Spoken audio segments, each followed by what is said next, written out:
Jason had always taken pride in building a life rooted in stability and trust. At 31 years old, he was meticulous and driven, qualities that had helped him succeed as a cybersecurity consultant in Seattle, Washington.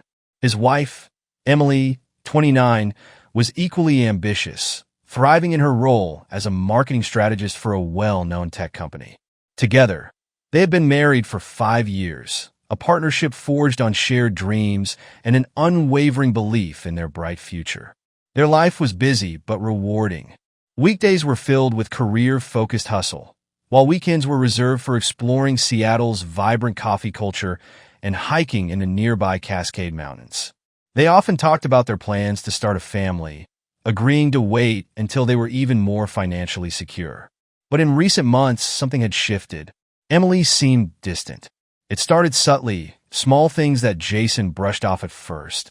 She began spending more time on her phone, texting with an intensity that seemed uncharacteristic. When Jason asked about it, Emily would chuckle and explain it away as work-related, citing an upcoming product launch that required constant communication with her team. Her explanation was plausible. Emily was known for her work ethic, and her dedication had already earned her one promotion. Still, Jason couldn't ignore the creeping sense of unease. It wasn't just the phone. Emily had started working late more often, sometimes coming home well past dinner. Her excuses, last-minute meetings, sudden deadlines, seemed reasonable, but something about her manner felt rehearsed. Jason wanted to trust her, but the changes were hard to overlook. There were moments when he caught her staring out the window, her face clouded with a faraway expression. And when he tried to bring up his concerns, she would dismiss them with an almost practiced calmness.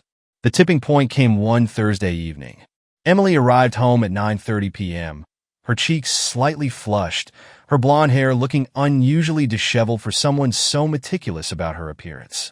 As she walked past him, Jason noticed an unfamiliar scent lingering in the air, a woodsy cologne he didn't recognize. "Emily, what's that smell?" he asked, keeping his tone even. She froze, her hand tightening around the strap of her handbag. Then, with a forced laugh, she replied, "Oh, that? I stopped at a department store after work. I was testing colognes for you. Thought I'd surprise you with a gift." Jason's stomach twisted.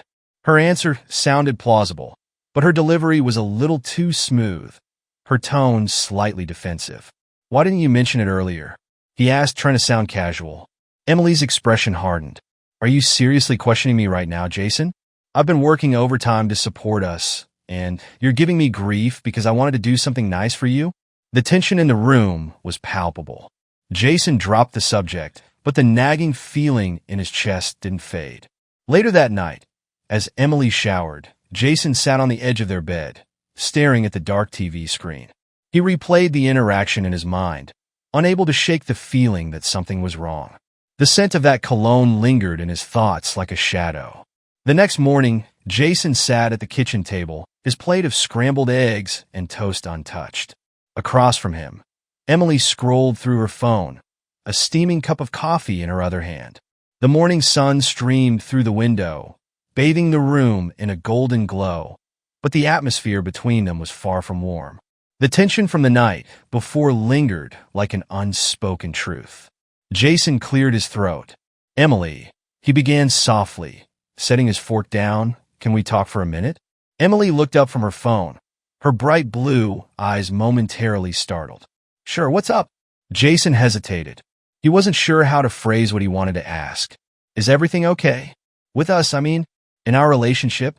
Emily's expression flickered for just a second, so brief that Jason might have missed it if he weren't watching her so closely. "Of course everything's fine," she said quickly, her voice light and cheerful. Almost too cheerful. Jason wasn't convinced. "Emily," he pressed, leaning forward slightly, "if there's something that's bothering you, or if I've done something to make you feel distant, just tell me. I want to fix it." She sighed, setting her coffee cup down. "Jason, you're overthinking this. Everything is fine. I've just been busy with work. It's nothing more than that." Jason nodded slowly, but his unease didn't waver. "And if there's someone else?" he asked cautiously. "If this marriage has become a burden to you, then maybe we should talk about it honestly." Emily laughed, a sharp, nervous sound that didn't reach her eyes. Jason, don't be ridiculous. There's no one else, and you're not a burden. Where's all this coming from?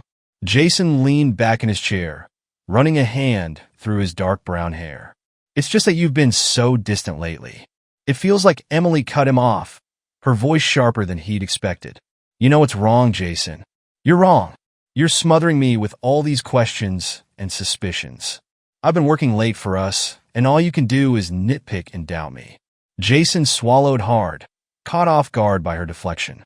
I'm not trying to smother you, Emily. I just want to understand what's going on. What's going on, she said, her voice dripping with exasperation, is that I have a demanding job and a lot on my plate. You need to stop looking for problems where there aren't any. Her words stung, and Jason felt the growing wall between them. He tried a few more times to reach out, his voice gentle and his questions carefully worded, but Emily deflected each attempt with vague reassurances or thinly veiled frustration. By the time she grabbed her bag and left for work, her goodbye kiss felt more like an obligation than a gesture of affection. That evening, Jason found himself replaying their conversation as he stared blankly at the TV. His mind felt like a storm of doubts and questions. He didn't want to jump to conclusions, but Emily's behavior left too much unanswered. He thought back to the cologne, the late nights, the guarded expressions. None of it added up. By the third glass of whiskey, he decided he needed clarity, no matter how painful the truth might be. Jason grabbed his phone and opened a browser. Searching how to recover deleted phone data, he scrolled through pages of technical jargon until he remembered someone who might have the answers. Ryan, a 25-year-old tech prodigy on his team. Ryan was known around the office for his ability to solve complex problems with ease, and he always seemed to have a knack for uncovering digital secrets. Jason hesitated. Was it even ethical to involve someone else in this? But his desperation outweighed his doubts. The next day at work, Jason cornered Ryan in the break room. Hey, can I run a scenario by you? He asked, keeping his tone casual. Ryan smirked, stirring sugar into his coffee. Sure, hit me. Jason lowered his voice. Let's say someone deletes everything off their phone, texts, emails, everything. Is it possible to recover that data? Ryan raised an eyebrow, clearly intrigued. Depends on the phone. But, yeah, it's possible with the right tools. Deleted doesn't mean gone. It just means hidden. Jason nodded. Okay. And, hypothetically, is there a way to capture everything on a phone, like, in real time? Even if the person deletes it later? Ryan's smirk widened. You're talking about mirroring the device. It's not hard, but you'd need access to the phone for a few minutes. Why? You trying to catch someone cheating or something? Jason's hesitation was all the confirmation Ryan needed. I knew it. Okay, here's the deal. I can set up software that syncs the phone in real time to another device. You'll see every text, email, and notification as soon as it happens, even if it gets deleted. You just have to distract whoever owns the phone long enough for me to install it. Jason's shoulders relaxed slightly, a flicker of hope returning.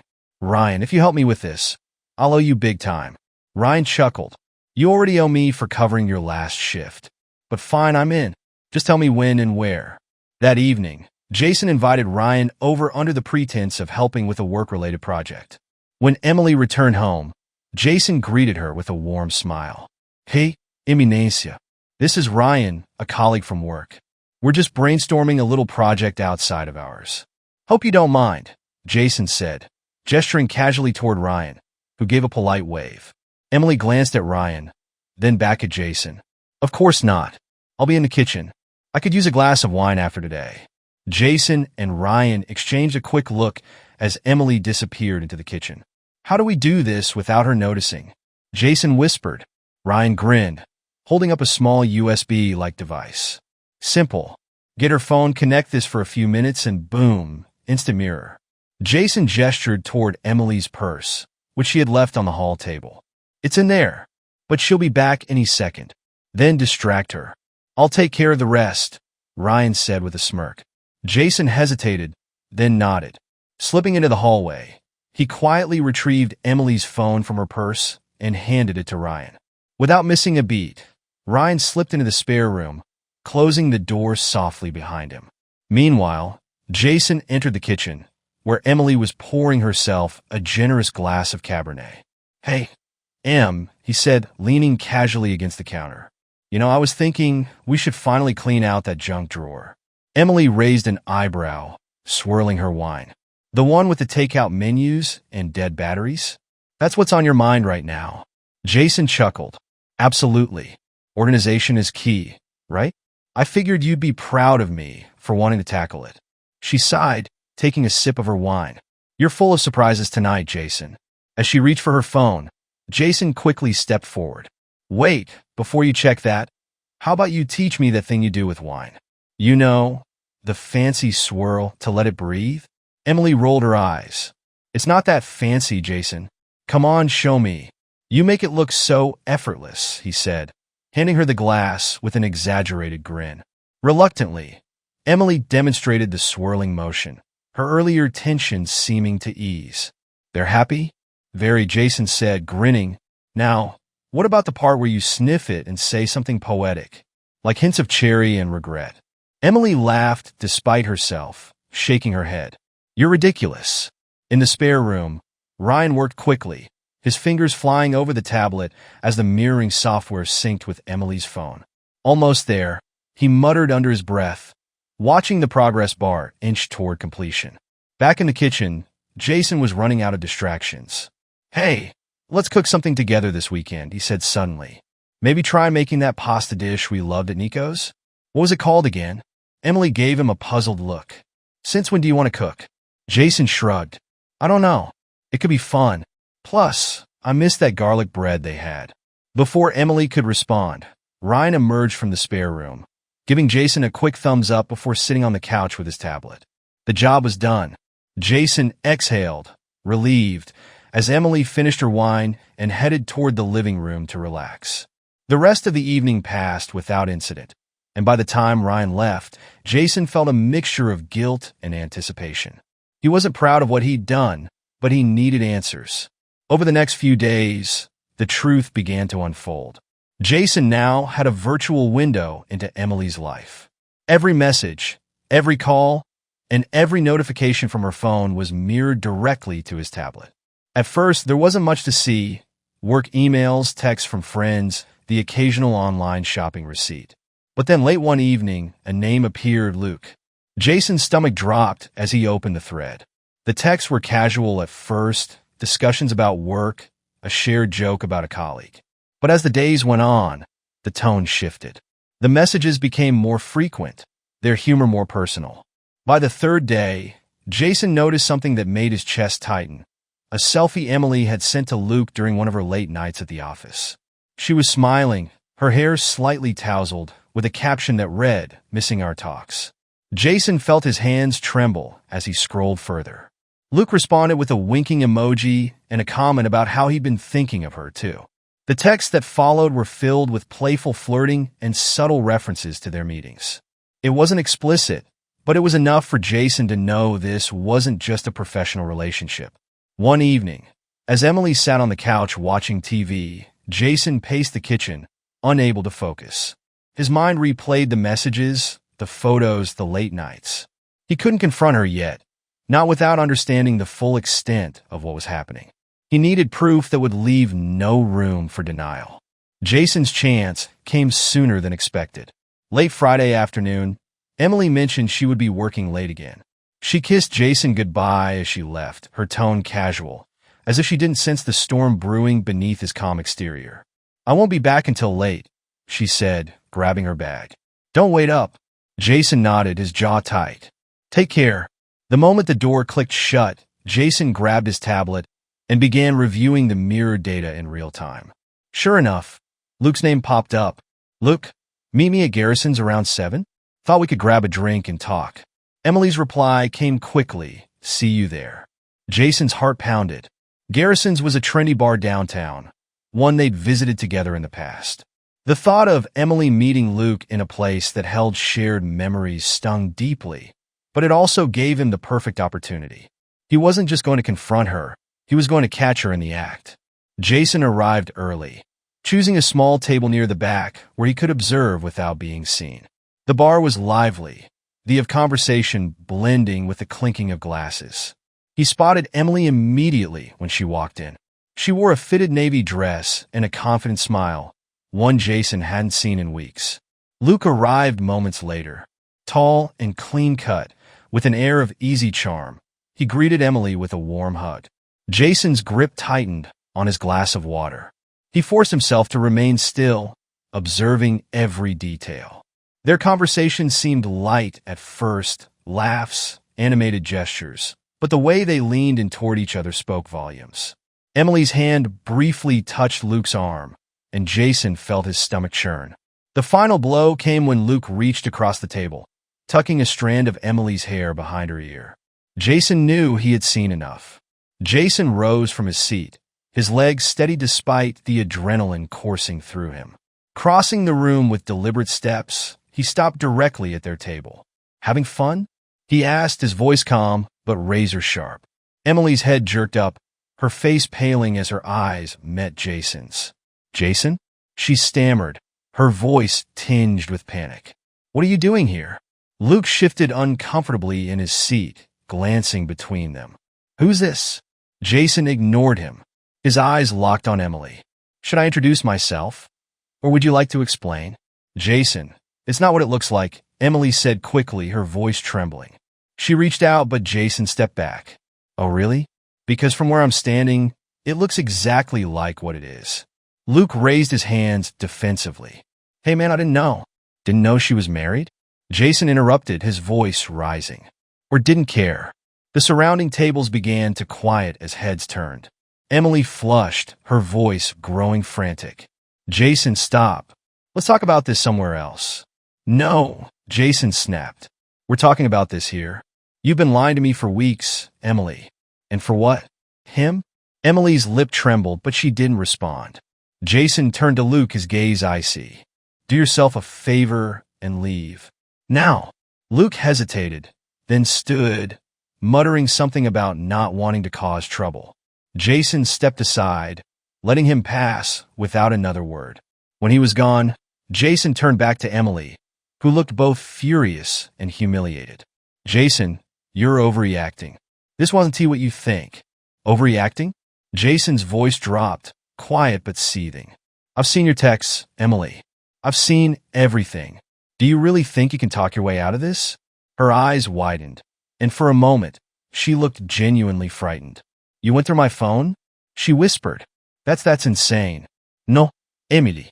What's insane is pretending everything's fine while sneaking around behind my back. What's insane is lying to someone who trusted you." The ride home was silent. Emily sat rigidly in the passenger seat, her arms crossed. Jason's grip on the steering wheel was tight, his jaw clenched as he focused on the road. When they arrived, Emily started to speak, but Jason cut her off. "Don't bother," he said curtly. "Your things will be packed by morning. You can explain yourself to my lawyer." "Jason, wait," she began, but he was already walking toward the house. The next morning, Jason woke early. The house was eerily quiet, the kind of silence that settles after a storm. Emily had slept in the guest room, a symbolic divide that made their fractured relationship all the more real. Jason spent the morning methodically packing Emily's belongings into boxes and suitcases. He labeled each one neatly, stacking them near the front door.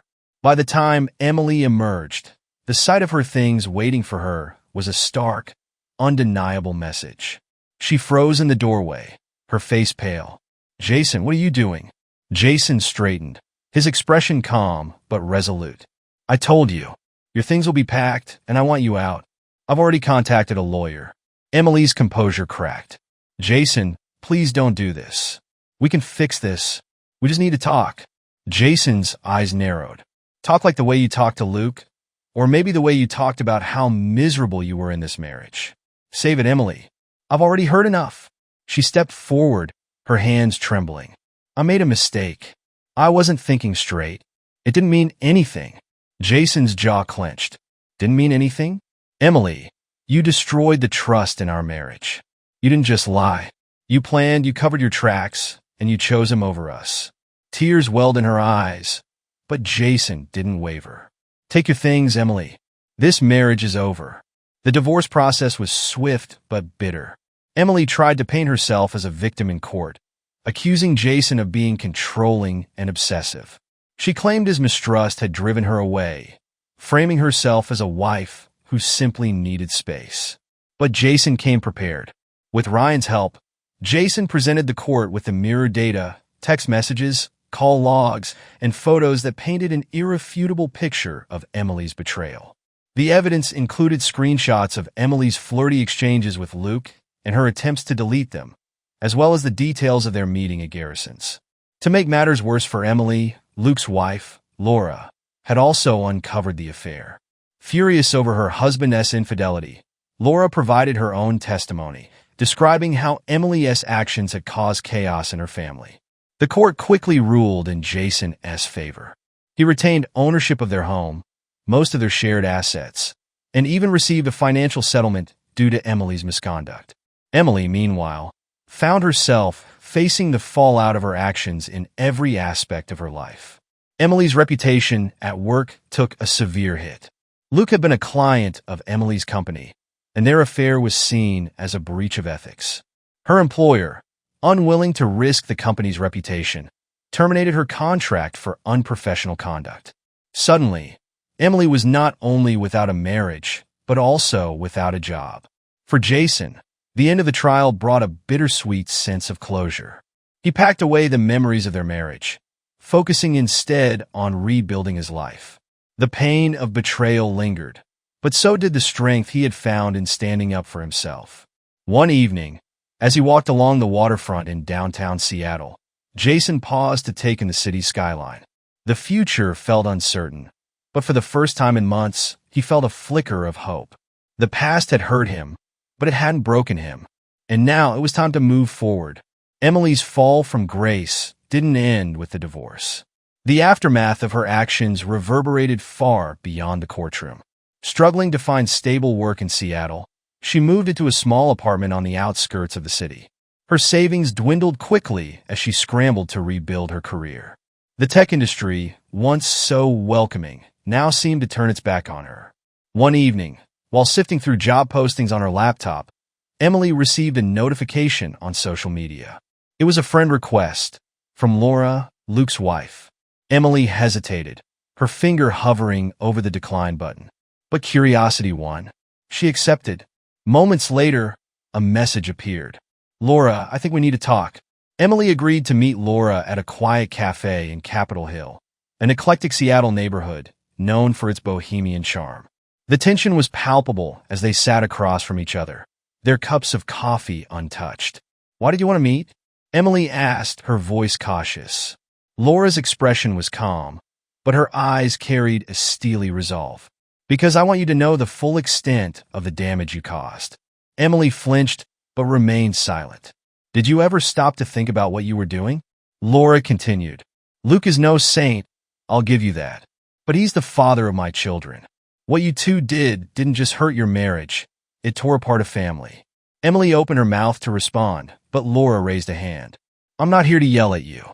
I'm here because I think you need to hear the truth. Luke used you, Emily, the same way he's used others before you. You weren't special to him. You were convenient." The word stung more than Emily cared to admit. She stirred her coffee absent-mindedly,